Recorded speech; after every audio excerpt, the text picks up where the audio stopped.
ইচ্ছা থাকলেই সব সম্ভব হয়। পড়াশোনা করবার পাশাপাশি বাবাকে ব্যবসায় সাহায্য করছে গৌরব। পুরো নাম গৌরব মণ্ডল। মহাবীর স্থান সংলগ্ন বাজারে তাদের ফলের দোকান। আর শীতকাল মানে কিন্তু কমলা লেবু। তাদের দোকানে কমলা লেবু বিক্রি হচ্ছে। এই প্রসঙ্গে সে জানিয়েছে, প্রত্যেক দিন ভালোই বাজার রয়েছে কমলা লেবুর। দার্জিলিংয়ের পাশাপাশি নাগপুর, পাঞ্জাব সহ আরও বিভিন্ন এলাকার কমলা লেবু শিলিগুড়ির বিভিন্ন বাজারে বিক্রি হচ্ছে। প্রত্যেক বছর শীতের সময় কমলা লেবুর চাহিদা থাকে শিলিগুড়ির বাজারে। এবারও রয়েছে সেই চাহিদা। গৌরব এই বিষয়ে জানিয়েছে, ভালোই বিক্রি হচ্ছে কমলা লেবু। সে শিলিগুড়ি কলেজের ৩য় বর্ষের ছাত্র। পড়াশোনা করবার পাশাপাশি বাবাকে ব্যবসায় সাহায্য করছে। এই বিষয়ে জানায়, দোকান চালানোর জন্য কর্মচারী রাখলে আলাদা করে মাইনে দিতে হবে। তাই জন্য সে নিজেই বাবাকে সাহায্য করছে। পাশাপাশি পড়াশোনাও করছে জোর কদমে। শিলিগুড়ি কলেজে ৩য় বর্ষের ছাত্র সে।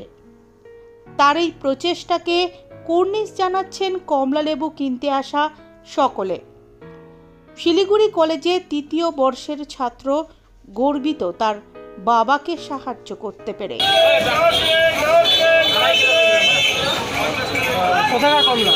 এটা মিরিক। মিরিক আছে, নাগপুর আছে, সব মিলানো আছে, মানে এক এক জায়গায় এক এক রকম। মিরিক, দার্জিলিং, শিটং, নাগপুর, পাঞ্জাব, আমার এখানে এটা আছে মিরিকে। এখন এক এক জায়গায় এক একটা আছে, কোথাও দার্জিলিং আছে, দার্জিলিংয়ের খুব দাম। আমার এখানে আছে এটা মিরিকের, কিলো 50, কোথাও 100 টাকা বেচে। আমাদের হিউজ মাল বেচি, তাই আমাদের পোষায় যায়। কেমন খেতে? মিষ্টি, যেমন কমলা যেমন মিষ্টি, চিনির মতন তো আর কমলা মিষ্টি হবে না, কমলা কমলার মতনই মিষ্টি। কেমন বিক্রি হচ্ছে? হচ্ছে, ভালোই হচ্ছে, টুকটাক ভালোই হচ্ছে। মানুষ কি বলছে এবার কমলাটা কেমন আছে? আপনি এটা বলেন না, দিনে 50 ক্যারেট 40 ক্যারেট করে মাল বেচছি। যদি কাস্টমার ভালো না বলে, রিভিউ ভালো না দেয়, তাহলে এমনি বিক্রি হয়ে যাবে। কত করে বিক্রি হয়? কত কিলো করে বিক্রি হয়? কোনো দিন আমাদের হলো মানে যেমন আমাদের কেনা পড়ে সেরকম, কোনো দিন 30 টাকাতেও মাল বেচছি। আচ্ছা, তাহলে কত কোয়ান্টিটি, কত বিক্রি হচ্ছে, কত কিলো বিক্রি হচ্ছে? এক এক দিন ধরো 15-20 ক্যারেট।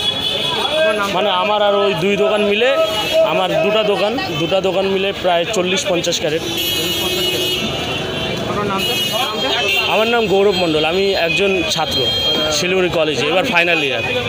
হ্যাঁ, এটা বাবার দোকান, মানে একটা লোক রাখবে, ওকেও টাকা দিতে লাগবে। আমি এসে দোকানদারি করি, আমারও হাত খরচা বেড়ে যায়। লোককে পড়াশোনা, হ্যাঁ আরাম। বাবারই তো দোকান, মানুষের তো দোকান না, আমারই দোকান।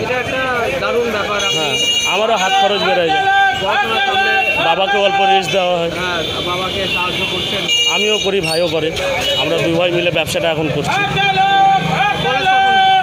হ্যাঁ, কলেজ বলতে কলেজ তো রেগুলার যাই না, ধরো মাসে 3 দিন 4 দিন যাই, যেটা ইম্পর্টেন্ট ক্লাস থাকে আর অ্যাসাইনমেন্ট ওই পরীক্ষায়। যেমন 5th সেমিস্টার গেল, তখন একটু ব্যস্ত ছিলাম কলেজে। এই